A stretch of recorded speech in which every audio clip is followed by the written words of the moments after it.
नमस्कार, मैं हूं रंजीत झा। अपने ही बिछाए जाल में कोई कैसे फंस जाता है वो आप आज इस रिपोर्ट में देखेंगे। दरअसल गौतम अडानी को बचाने के लिए बीजेपी ने कांग्रेस के सोनिया गांधी और राहुल गांधी को जॉर्ज सोरोस से कनेक्ट कर बदनाम करना शुरू किया। सदन चलने तक नहीं दे रहे, लिहाजा कांग्रेस ने कुछ ऐसे खुलासे किए जिसके बाद तो बीजेपी के पैरों तले की जमीन खिसक गई। सदन के भीतर निशिकांत दुबे और सदन के बाहर संबित पात्रा जैसे लोग जो लगातार जॉर्ज सोरोस के नाम पर कांग्रेस को घेरने की कोशिश कर रहे थे, अब डिफेंडिंग मोड में चले गए हैं। खुलासा ही इतना बड़ा है। अपने स्क्रीन पर तस्वीर देख रहे हैं आप। ये प्रधानमंत्री के बगल में जो चेहरा है वो है डॉक्टर शामिका रवि, तमिलनाडु के राज्यपाल आर.एन. रवि की बेटी हैं। जी हाँ, वही विवादित राज्यपाल जो संविधान के बड़े फैसले लेने के लिए जाने जाते हैं। और नीचे पवन खेड़ा है और शामिका रवि की दूसरी तस्वीर भी है। और पवन खेड़ा ने इनके बारे में ऐसा खुलासा कर दिया कि ना सिर्फ विदेश मंत्री एस जयशंकर के बेटे का जॉर्ज सोरोस से कनेक्शन है, बल्कि प्रधानमंत्री की आर्थिक सलाहकार प्रोफेसर शमिका रवि अब इस मामले में फंस गई हैं। जॉर्ज सोरोस से उनके कनेक्शन का खुलासा पवन खेड़ा ने कर दिया है। हालांकि पवन खेड़ा पर उन्होंने पलटवार भी किया है और कहा है कि सब कुछ निराधार है। लेकिन पवन खेड़ा ने क्या जानकारी दी, पहले वही देखते हैं, उसके बाद इनकी सफाई समझेंगे और फिर प्रोफेसर शमिका रवि के बारे में ताबड़तोड़ खुलासे भी हम यहां देखेंगे। तो चलिए जरा देखिए अपने स्क्रीन पर यह ट्वीट पवन खेड़ा का है। क्या कह रहे हैं, सीधे वही सुनते हैं। साथियों, भारतीय जनता पार्टी आजकल जॉर्ज सोरोस का नाम बहुत दे रही है और उम्मीद कर रही है कि जॉर्ज सोरोस के पीछे ये गौतम अडानी को बचा के ले जाएंगे। वो संभव नहीं है। कल हमने आपको बताया कि एस जयशंकर जो कि विदेश मंत्री हैं, उनके सुपुत्र के रिश्ते जॉर्ज सोरोस की फाउंडेशन से क्या है, एस्पेन इंस्टीट्यूट के माध्यम से, जर्मन मार्शल फंड के माध्यम से, हमने आपको कल बताया। आज एक और नाम, डॉक्टर शमिका रवि, प्रधानमंत्री के आर्थिक सलाहकार, भारत सरकार में सचिव और आर.एन. रवि, तमिलनाडु के राज्यपाल और आईपी के एक बहुत आला अधिकारी की सुपुत्री, पूर्व अधिकारी की सुपुत्री। इन्होंने 2008 में जॉर्ज सोरोस की ओपन सोसाइटीज फाउंडेशन से ग्रांट ली थी। उसके बाद जब ये ब्रुकिंग्स को हेड करती थी, तब भी ब्रुकिंग्स के जो रिश्ते ओपन सोसाइटी से हैं, ओपन सोसाइटीज फाउंडेशन से, वो भी आप सब जानते हैं। अब हम प्रधानमंत्री जी से सवाल पूछते हैं कि क्या आप एस जयशंकर का इस्तीफा लेंगे? क्या आप डॉक्टर शमिका रवि का इस्तीफा लेंगे? और क्या आप डॉक्टर शमिका रवि के पिता श्री आर.एन. रवि, गवर्नर तमिलनाडु का भी इस्तीफा लेंगे? और क्या आप इन तीनों के खिलाफ एक जांच बैठाएंगे कि इन्होंने भारत को अस्थिर करने वाली ताकतों के साथ मिलकर भारत के हितों का कैसे नुकसान पहुंचाया? तो अभी आप सुन रहे थे पवन खेड़ा जो खुलासा कर रहे थे प्रधानमंत्री के आर्थिक सलाहकार शमिका रवि के बारे में। लेकिन बात इतनी ही दूर तक नहीं है, इन्होंने ब्रोकिंग्स की बात की। हमने उस वेबसाइट पर जाकर वो पीडीएफ लिंक चेक करने की कोशिश की जहां पर डिटेलिंग इनकी है शमिका रवि के बारे में, उसे अब हटा दिया गया है। हम आपको जरा वो भी दिखा ही देते हैं। आप ये देखिए, ये ब्रुकिंग्स की वेबसाइट है। इसमें साफ कहा जा रहा है कि Brookings institution conducts independent research to improve policy and governance at the local, national and global levels. और इसी ब्रुकिंग्स में उनके सब कुछ जुड़े हुए हैं। पवन खेड़ा ने एक लिंक प्रोवाइड किया था, जब उस पर क्लिक करते हैं तो अब यह कहता है कि ये पेज फाउंड नहीं हो पा रहा है, एरर 404, मतलब इसे डिलीट कर दिया गया है, कंटेंट अवेलेबल नहीं है। बेसिकली कहने का मतलब यही होता है। अब ऐसे में हम आते हैं सीधे डॉक्टर शमिका रवि की सफाई किया, उन्होंने ट्वीट करके जवाब दिया था तो उस पर खबर बन गई। टाइमलाइन ने लिखा है, यहां देखिए, पूरी तरह से गलत।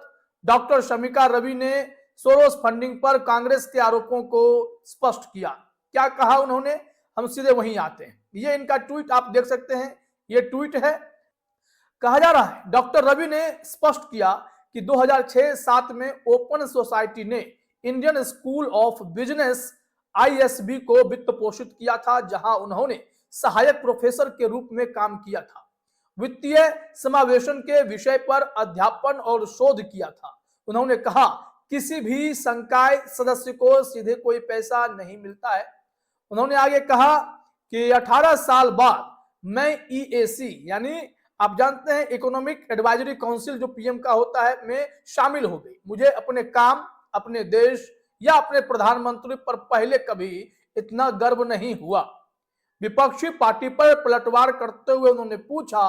इस बीच 2020 में जॉर्ज सोरोस ने अपने भारत विरोधी मंसूबों की घोषणा की और अंदाजा लगाइए कि कौन उनके पीछे पड़ गया।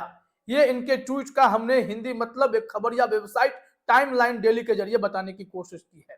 लेकिन अब हम लोग सीधे आ जाते हैं वापस उस थ्रेड पर, जहां से आपको जानकारी मिल जाएगी कि शामिका रवि ने कितना बड़ा खेल किया है और प्रधानमंत्री एक ऐसे आर्थिक सलाहकार को अपने पास रखे हैं जिनका जॉर्ज सोरोस से कनेक्शन तो तगड़ा रहा है। तो आसमान की तरफ मुंह उठाकर थूक देने वाले शायद भूल जाते हैं कि पलटकर थूक उन पर भी पड़ सकता है। और जरा अपने स्क्रीन पर आप देखिए, हम उस ट्वीट वाले पेज पर आ रहे हैं। यहां ये देख सकते हैं कि शामिका रवि का वही ट्वीट है। अब इस पर पवन खेरा का जवाब तो नहीं है, लेकिन आवेश तिवारी ने जो खुलासे किए हैं वो समझना जरूरी है।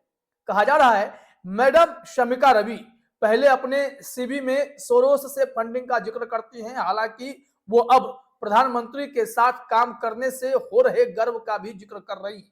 साथ में कह रही हैं कि मेरी मानहानि कर दी गई। अब वो कहते हैं महोदया, मानहानि का मुकदमा तो जॉर्ज सोरोस भी कर सकता है कि उसका ग्रांट लेकर पहले तो गर्व महसूस किया गया और अब कहा जा रहा है कि मैंने जो सीवी में लिखा वही सही नहीं है। आप कह रही हैं कि ग्रांट लेते वक्त मैं असिस्टेंट प्रोफेसर थी और वे मुझे मिली भी नहीं। सच कह क्यों नहीं देती? या तो सीवी सच है या आप। फिर उसके बाद कुछ सवालों का जवाब दीजिए मैडम, और संभव हो तो जो जो सवाल खड़ा कर रहे हैं उन सब पर मानहानि का मुकदमा कर ही दीजिए। पॉइंट नंबर 1, जब ग्रांट लिया ही नहीं गया तो सीवी में जिक्र क्यों किया गया? पहला सवाल। पॉइंट नंबर 2, क्या इसी सीवी के दम पर आप प्रधानमंत्री की सलाहकार बन गई? पॉइंट नंबर 3, इसी सीवी के माध्यम से जिसमें सोरोस से फंडिंग का जिक्र है और कौन कौन से लाभ दिए गए, इसका जवाब दीजिए।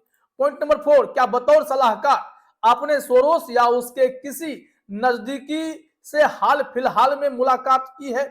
ये तमाम सवाल पूछे हैं आवेश तिवारी ने। आवेश तिवारी यहीं नहीं रुके, उनके थ्रेड को अब देखना समझना जरूरी है।